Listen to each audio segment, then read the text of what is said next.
Sahib Bijani Dadu is the encyclopedia of Sindhi literature, culture, everything.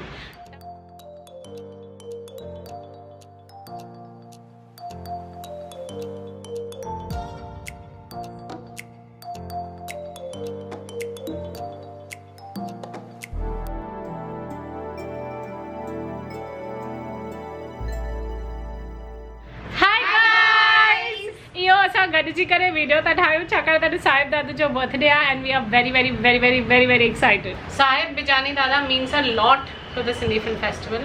साहिब बिजानी दादा बिना Sindhi film festival जेको मां London में कयो उहो पॉसिबल न थियो हुजे हा and I feel very very connected to him. मुंहिंजे लाइ साहिब दादू ॾाढा स्पेशल आहिनि एंड आई विश उन्हनि जे अॼु जे बर्थडे ते असां उन्हनि सां आदिपुर हुजूं हा बट असां न हुजी सघिया आहियूं. असां हाणे ॿिए वीडियो जी शूट पिया कयूं हिन करे मंगलसूत्र पातल आहे. डोंट वरी, मां शादी न कई आहे अञा ताईं. साहिब दादू खे असां हिकिड़ो नंढिड़ो पार्सल गॾु ठाहे मोकिलियो छाकाणि त असां न वञी सघियासीं. छा छा पार्सल में कीअं असां कयो सभु असां तव्हांखे ॿुधाईंदासीं. उन खां अॻु मेगा जी वारी. हाय दादू, तव्हांखे जनम ॾींहं जूं लख लख करोड़ करोड़ वाधायूं. मुंहिंजी हिकु इहा ई आस आहे की तव्हां हमेशह ख़ुशि हुजो. असां ते ॾाढी महिर आहे की तव्हां जहिड़ा दादू मिलिया आहिनि. हैप्पी बर्थडे दादू. असांजे वधि बि आतवार छोकिरियूं मां महक इहा भाविश आहे. दादू, तव्हां असांखे अदबी आतवार लाइ ॾाढी हेल्प कंदा आहियो. असां तव्हांखे हर हफ़्ते फ़ोनियूं करे चवंदासीं दादू पोयम मोकिलियो, दादू आखण मोकिलियो. पर ईअं न सम्झो की असां तव्हांखे हुन महिल यादि था कयूं. असां तव्हांखे रोज़ु यादि कंदा आहियूं पर कम में थोरो बिज़ी हूंदा आहियूं. त तव्हां असांखे बि कॾहिं विसारजो न. ऐं असांखे ॾाढी महिर आहे जो तव्हां असांखे मिलिया आहियो. हमेशह ख़ुशि रहिजो, ईअं ई खिलंदा रहिजो. ऐं तव्हांजी वॾी वॾी महिरबानी की तव्हां असांखे अदब आतवार में मदद कई आहे. हर दफ़े वारी अचे शूट जी माण्हुनि खे चवंदी दादू खे फ़ोन कयो, दादू मोकिले, दादू मोकिले. पोइ चवंदी हे सुठियूं न आहिनि आखाणी, हो सुठियूं न आहिनि, हीअ नज़म सुठी न आहे. ऐं पोइ हुन मां चूंडींदी हुयूं. दादा तव्हां पहिरियों पाण सिलेक्ट कंदा आहियो, पोइ असांखे हुन जा फ़ोटो कढी करे मोकिलींदा आहियो PDF स्कैन करे.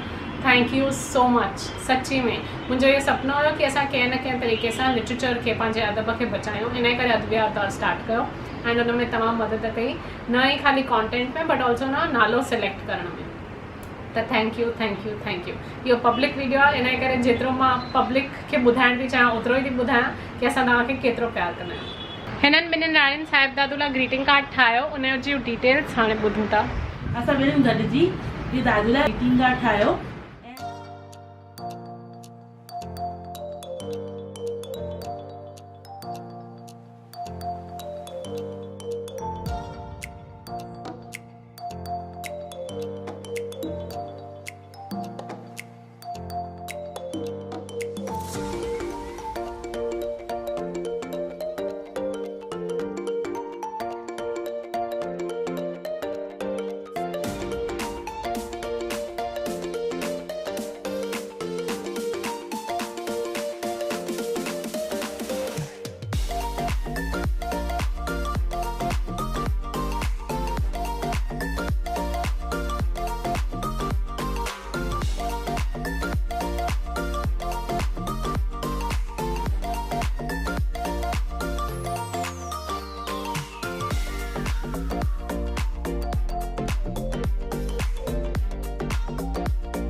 कॾहिं पहिरियों दफ़ो ठाहियो न हुयो.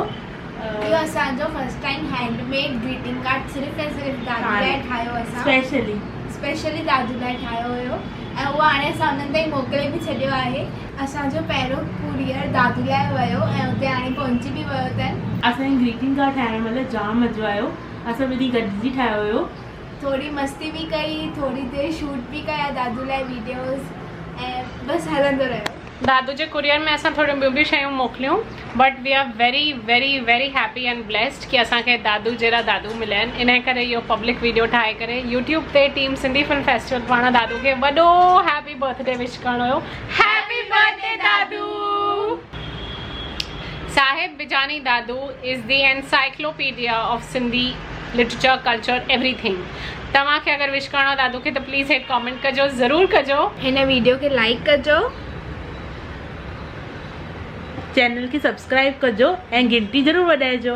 हाणे मिलूं था असां ॿिए वीडियो में. Bye. Bye guys. Bye guys. Bye guys, happy birthday Saib Dadu. May you live a long life.